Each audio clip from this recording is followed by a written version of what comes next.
Welcome to NFL Daily, where we're living in a post-June 1st world. I'm Gregg Rosenthal here with my friend Nick Shook. He's back off the road after going to EA Sports in Orlando to check out Madden. Big weekend for you, Nick.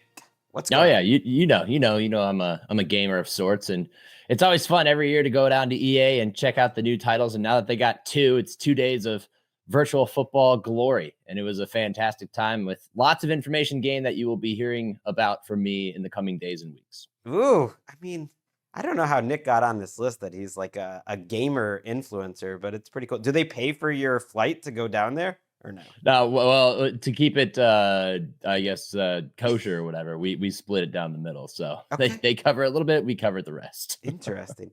We'll do some news, just little bits with our next full week of OTAs, coming up right now. With the mini camps are coming up next week. And then we'll talk about a couple players that we think are going to be hype bunnies this year to wrap up the show after we hear a little bit from Nick about his Madden trip. Well, we'll start with news on the 49ers making a trade. How about Bryce Huff, who we mentioned last week, not showing up to Eagles OTAs? There was a reason for that. He is going to the San Francisco 49ers, who have been looking a little thin in terms of their defensive line. They get an edge rusher from the Eagles. Not sure on the compensation. It's not going to be much, whatever it is, but the money is interesting to me. The Eagles will pay $9 million of his roughly $17 million guaranteed salary just to make him go away. And the 49ers get a rotational pass rusher at worst and only pay him $8 million. What do you think about this move, Shook? Smart move for the Niners to capitalize on what appeared to be a situation in which the Eagles wanted to move on from Huff for one reason or another. Now, this has been a bit of a mass exodus up on the defensive front for the Eagles this offseason, but it was one that we anticipated. I didn't quite expect Huff to be involved, but they also made the addition of Azeez Ojulari in the offseason, and they have other pieces there that they were preparing for this scenario. So it makes sense for them to get compensation back. And for the Niners, they were pretty desperate at the position. So it's a low risk, potentially higher reward addition for them. So I like it for both sides. It's pretty rare that we get a deal at this time of the year where you're like, makes sense for both. Well, I referred to the June 1st thing. Yeah, now it makes sense for them because they would have taken a huge cap hit. I mean, Bryce Huff was a big-time free agent signing a year ago, one of Howie's big swings and misses, and he takes a lot of swings. And so one thing I like about the Eagles is that when they miss, they move off it right away, and they only have $3 million in dead money because they waited until after June 1st. It would have been $12 million before that, so it's not taking up much of the cap. In fact, they actually save $4 million in cap, and when you're a good organization that doesn't mind ownership paying a lot of cash to get rid of problems, they are paying actual cash. Like the Eagles actually have to pay $9 million for him to go away, but you might have even undersold it with, a nice upside for them. I mean, they're paying $8 million. It's so hard to get free agents. Did you know that Bryce Huff, the last time he was with Robert Saleh, who was the Jets head coach and is now the 49ers defensive coordinator, Bryce Huff had 68 pressures and literally led the league in pressure rate, according to Next Gen Stats. And you get him for $8 million. It's a system that he'll make more sense in. For whatever reason, he just could not get on the field for the Eagles. Was a total bust. When he did get on the field, he didn't look good. I don't know if he had a bad offseason or he just didn't fit that scheme, but pass rushing should travel, and it'll help them because they have Nick Bosa, of course, but they also have Michael Williams, their first-round draft pick. They brought in more of a run stopper. They have Yetur Gross-Matos, and suddenly they look a little more like a good 49ers pass rusher that we remember in the past. It's very thin at defensive tackle, but I think this was a move that a smart team makes. I think the 49ers are going to be better this year than people think. They threw some draft capital at the defensive interior as well. So it was a transitional offseason for them up front. They knew that was going to be the case with Javon Hargrave, that whole thing, them splitting sides. But I also think it's kind of a funny examination of what you just described, which is how situation matters and scheme matters. But like if we go back a year ago, it was Hassan Reddick ends up with the Jets. Bryce Huff ends up with the Eagles. A bit of a one-for-one swap. And the most we got out of it was Reddick's protracted contract dispute with them. Otherwise, we didn't really get much of anything out of either of them. Yeah, and Huff is much younger, so you just figure he can bounce back than Reddick, although I think Reddick could bounce back this year too. But it does leave the Eagles a little thin. The Eagles are known for having such a deep defensive line and pass rush. Their pass rushers right now are Nolan Smith an emerging player, but still young and not a superstar. Jalen Hunt had a nice Super Bowl, but a third-round pick from a year ago that didn't play much. And then Josh Uche and Azeez Ojulari, who you mentioned, 2 reclamation projects. So a little thinner than usual, but I like the move really for both sides because Huff clearly had no future there. All right, we mentioned Stefon Diggs last week. I'm going back to this now because, Shook, Diggs did show up to OTAs on Monday. Josh McDaniels did not sound any alarms about Diggs' future, kind of downplayed the boat video, which we discussed a little more at length last week. We don't need to go over that again. But I wanted to bring it up because Scott Zolak, who we've mentioned plenty of times on this show, the radio announcer for the Patriots who likes to pop off, and Michael Felger on their radio show, they're talking all week about Diggs, talking about maybe he's going to get cut.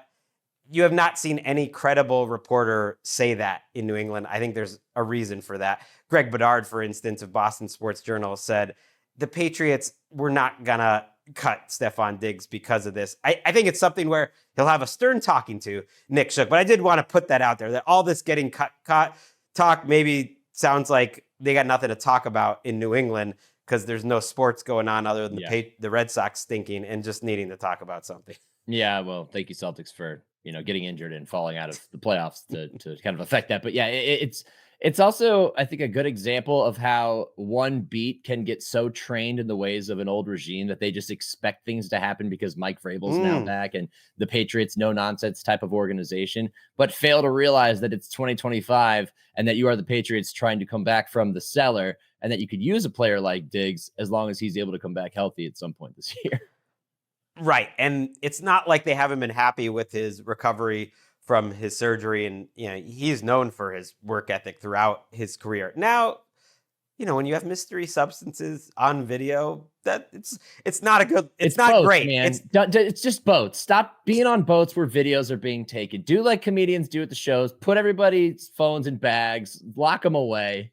Help yourself out. It's not great. It could literally get you in trouble with the NFL and the drug policy. So I'm sure they spoke to him about it, but it does sound like something where it's like, okay, this time just can we make some better decisions? And it's more like a stern warning from a teacher. And the next time it happens, it could be trouble. This is a 1-year deal, by the way, for Stefon Diggs. I think that's been lost in the shuffle because it was counted as 3 years, $66 million. If it doesn't go well, they can get out of it after this year. But I do think they're going to play it out this year. Speaking of contracts, Kwesi Adofo-Mensah, the Minnesota Vikings general manager, got an extension over the weekend. Any thoughts on where the Vikings are at, them giving their GM now of what? I think it's been 4 years now, an extension right now. Yeah, well, time flies because about 4 years, it feels like it's been shorter than that. But it's also, I just think it's kind of funny because the Vikings are doing all the right things for a team that, succeeded like they did last year. And they went into an offseason, despite winning all those games last year, with a bit of uncertainty. It started with the Sam Darnold situation. We kind of knew how that was going to play out, and it did play out as we expected. It continued with Kevin O'Connell not having an extension. They get him one, and then it comes down to Quincy, and he gets his done as well. So it's step by step, trusting the process. They get everything done. It makes a lot of sense. But again, this league, as we get older and the longer we work in this business, we realize the patience just continues to thin out.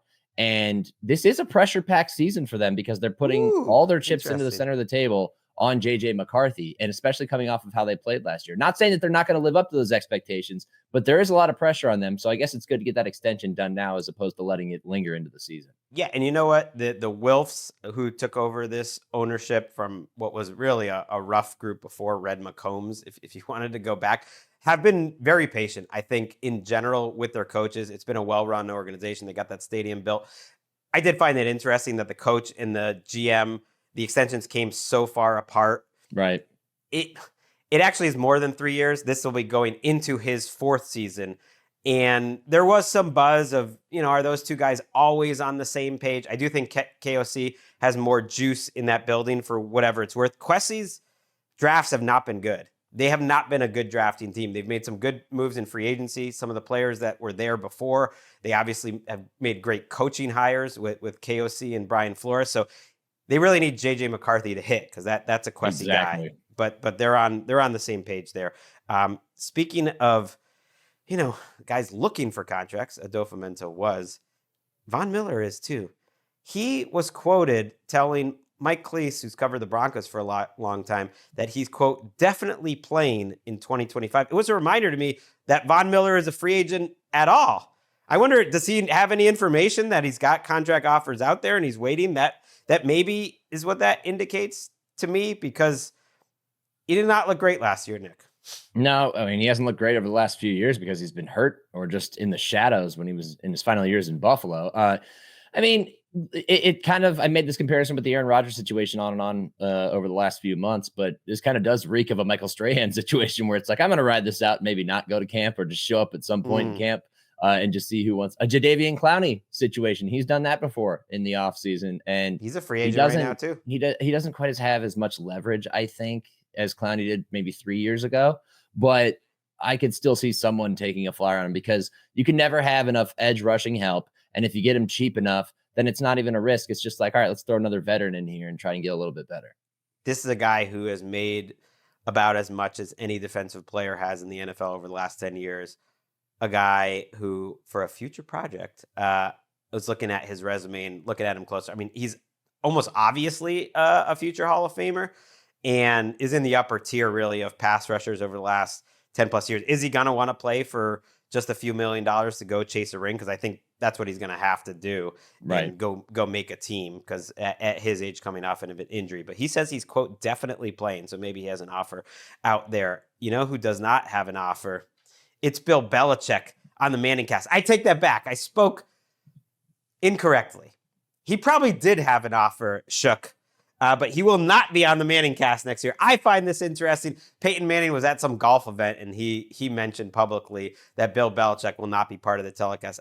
I mentioned that partly because the last time this came up at all, his agent, for instance, said he's going to still be doing all this media stuff, including the Manningcast this year. But maybe when push came to shove, he realized he did not really have time to devote like 5 hours every Monday night to the Manningcast. So will you miss the Belichick era on the Manningcast? A little, but honestly, I'm not a Manningcast guy. Not that I don't like the interviews and everything else, but I prefer to stick to the traditional broadcast and do my job as the guy on Monday Night Football. But I will say that this is an example of how the Belichick tenure at North Carolina has already gotten weird. Like, it was, you show up with all this pomp and circumstance. There's all the focus on his girlfriend and all the things he's doing outside of the program. It's almost as if he's had to take a look in the mirror, or UNC officials have had to meet with him and be like, hey, reel it in. You're our coach. You're the CEO of the program. We're paying you to do that, not be this persona. So it makes a lot of sense as a coach who still has to handle recruiting and oversee a D1 football program that he's not on a Monday night show multiple times per year.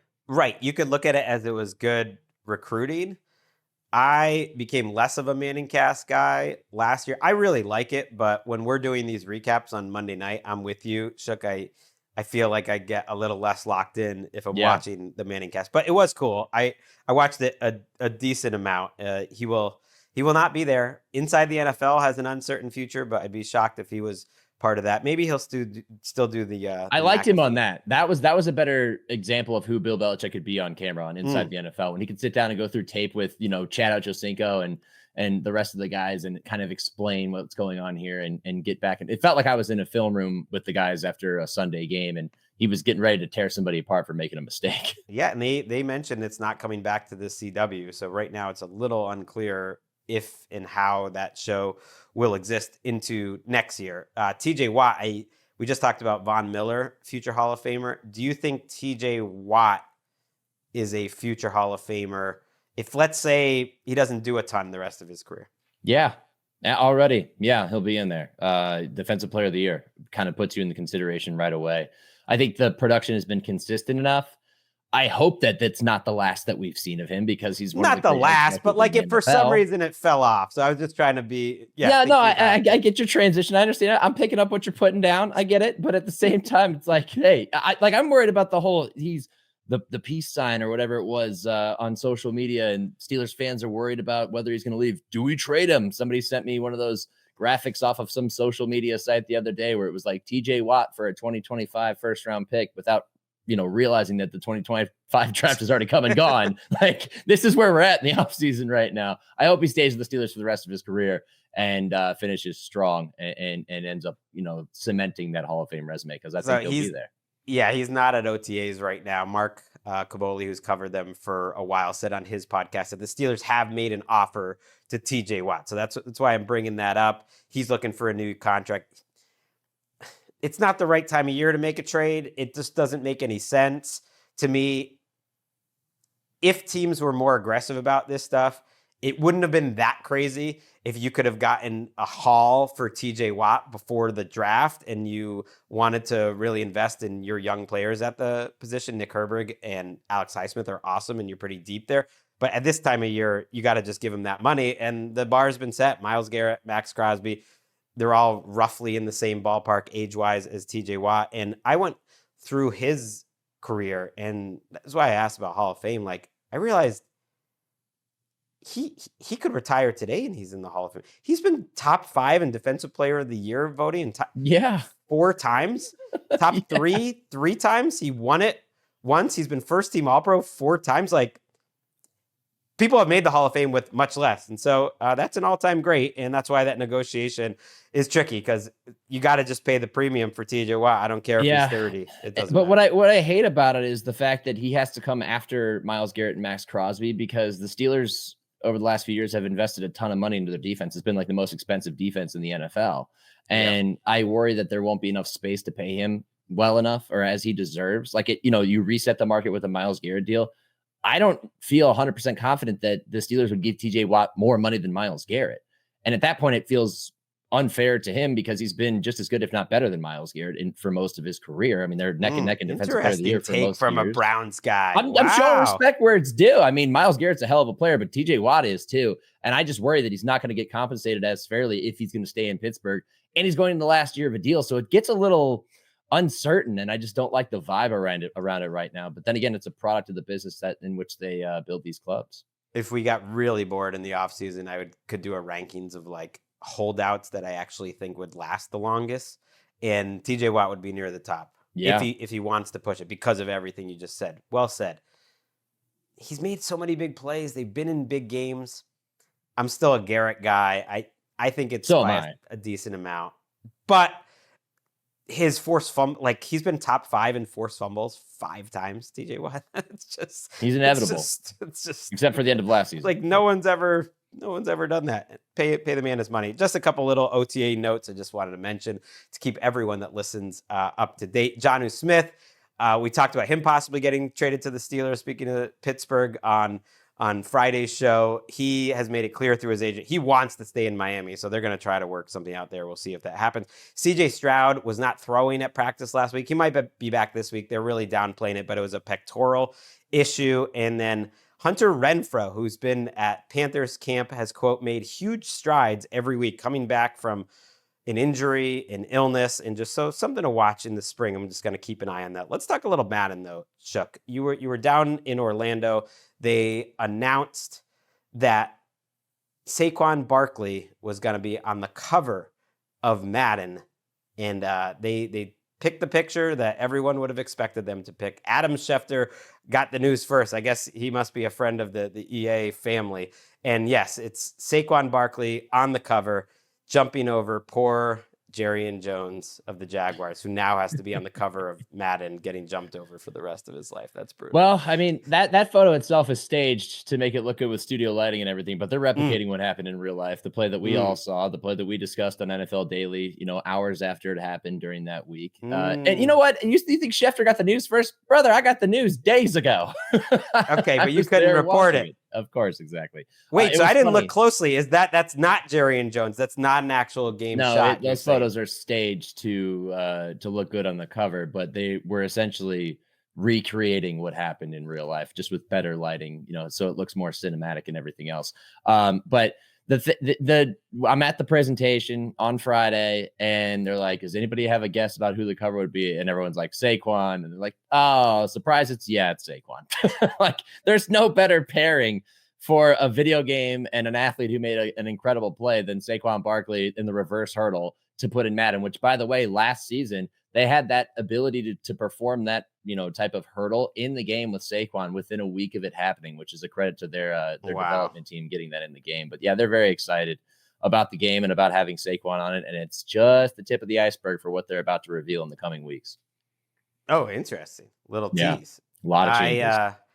I was, I guess, not surprised that this was the cover because an account on social last week that was a fake Schefter, that was like Adam 1 Schefter, but there was like a 1 where the T should be, said this was going to be the Madden cover. It was a slightly different picture, but good guess by them. Faked out me and my son for about 30 seconds. And then I gave him a lesson in, see, you got to be careful. There's these fake accounts out there. It's not real. All right, kids coming up. It's got to be very tricky. Let's talk, though, about Madden. You were down there. What can you tell us? Like, what did you find interesting being down in Orlando for the gamers out there? I am curious. First off, the level of excitement. So I like to compare year by year. I mean, that's how we all go through life with contextual experiences and how we apply it going forward. And last year at this time, it was all about the return of the college football game. And they tiered it last year with Madden was first, college football was second. They saved the biggest and best for last with new items and everything else to talk about. This year is reversed. This year was college football was Thursday, Madden was Friday. And as soon as I saw that, I thought they might have something up their sleeve for Madden. As we wrapped up college football on Thursday, all the people that, are working on both sides with EA between college and Madden, what they call their American football division as a whole, were so excited. They looked at me and they were like, just wait till we show you what we got coming tomorrow. And I was like, oh, okay. And I'm a cynic, I'm skeptical. So I was like, all right, we'll wait and see. We get in that presentation and they were loaded with new features. I don't know how. Now it is part of, they're able to, work on multi-year initiatives with the game. Now they do have a bit of a longer runway to try to improve the game over the long term. And now you're kind of seeing the fruits of that labor start to, become realized. This is something that I've talked with these developers about, sitting there in person, whether it was in Redwood City or in Orlando over the last 3 years. And they thought, we know what's coming 3 years from now. We're working on, X, Y, and Z that we can't tell you, but it's going to change the game for the better in the long run. Their biggest goal is to be the most realistic sports simulation on the market, not just football, but sports. And I think that the approach they took to this game this year, without revealing a ton of details, is getting them much closer to that. They've attacked it in a number of different areas. Some of the things they've already talked about includes, the way that they are approaching coaching, which in the past you would make your coach and you would just kind of play through seasons. That's different now. There are different ways to customize and game plan and everything else that might blow your mind. And as soon as they go through all these details with franchise mode and everything else, which got a massive overhaul, the biggest in a decade, then I'm thinking there's no way they also put this type of effort into their other modes. And sure enough, Superstar has a ton of great new stuff coming to it as well. So, okay, I don't mean to sound like a shill of sorts, you do. But you sound like a shill. I'm very excited for people to see this and to get my hands on it further than I did when I was playing it at EA on Friday, because if everything goes right, this will be a big leap forward for them. And again, if everything goes right, technicality, But you played it. Wait, so you played it. You know if it went right or I had not. a lot of fun playing it, but I wasn't there I was only playing it for about an hour and a half before I had to go catch a flight. So we need more time on it for me to really figure it out. But if everything goes right and they can avoid some of the pitfalls that come with game development, people are going to be very pleased with this, and it'll be a sign of them putting significant effort into this game. And it's what fans have wanted for a long time. Okay, good to hear. And I think them being so excited and maybe your excitement and skepticism might be partly because I think people have been getting a little sick of the Maddens lately, that they needed it, that needed a little juice. Not like, obviously it's well known and this is a video game like industry wide thing. People are still playing and buying Madden, but I think there was Madden fatigue, I would say. So well, okay, let me say this. How does Walker play Madden? A lot in Superstar. In Superstar. But I mean, he plays with his friends. He plays in franchise mode. He plays in everything. But there's something coming to Superstar that you're going to watch him play all the time with his friends. Okay. That's one thing. People like me who play franchise, who play in leagues or single players. I have a longtime friend who plays a single player Madden franchise 10, 15, 20, 25 seasons deep. The problem was that it was just formulaic and got kind of old after a while. You had to use your imagination. A lot of that has been replaced with new mechanisms in the game that I think will keep people engaged longer, which is most important to the overall strength of the game. Okay. I'm interested. I'm excited. And yes, he does a lot of franchise too. I mean, I guess he does it all. That's his main game. Finally let him start playing Fortnite lately. And so that's now taken up a lot of time. It'll be on to Call of Duty as well, but like some absolutely ridiculous trades going on in franchise mode. All right, let's wrap up this show with a couple hype bunnies. This will be quick, but I was listening to the Lions talk about Jameson Williams, and I just thought, oh man, this is one of those players this season that is going to be a hype bunny everywhere. And I thought we would get ahead of it, Shook, because there are just certain players in certain seasons that by the time the season gets there, you're like, okay, like I'm almost sick of hearing how this guy's going to have a breakout player. So we're here early June, almost predicting and talking about just two players. I'm going to pick Jameson Williams, but I'll let you go first and explain your pick of who's going to be a hype bunny for this season. Just a player that everyone is sort of talking about, that the league is talking about going into 2025. I'm going to skew toward rookies because I think that's dominated a lot of the offseason, as it always does. But one guy I'm thinking of is Ashton Jeanty because I think that the Raiders lacked the presence that they had in the backfield with Josh Jacobs in years prior. And the Raiders have a lot of positive buzz around them right now. You are a walking, breathing example of it at times because Geno Smith is their quarterback now and Pete Carroll's the coach. Jeanty fills out that offense. And I mean, we're talking about him changing his stance in OTAs, right? And that's getting traction. So I think he's actually going to produce at a relatively high level. And people are going to pay attention to him and love watching him run the football in the NFL throughout this season. He's going to be one of the big ones, I think, who's going to come in and have an instant impact on this team. And kind of like Bijan Robinson had a lot of hype following him into Atlanta a couple of years ago. It's going to be similar to that. It's a league-wide trend now. Running backs are back. And we've got Saquon on Madden. McCaffrey was on the cover last year. Now you got Saquon. They're back. We got Derrick Henry getting big-time money. And we got stuck in this conversation for so long about how running backs are relatively fungible and that their careers end quicker. And that is all true. Why, like, they don't necessarily get or deserve big second contracts unless they're the best of the best, like a Henry or McCaffrey or Saquon. But it has never changed the fact, Shook, that running backs are cool.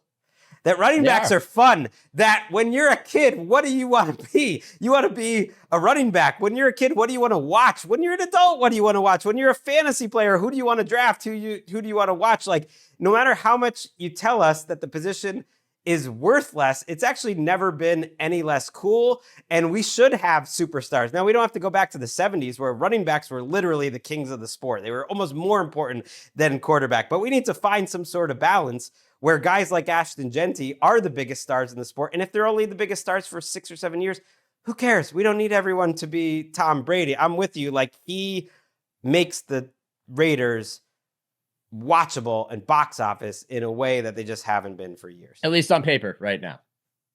I think he'll do it, though. Yeah, I do too. He'll do it.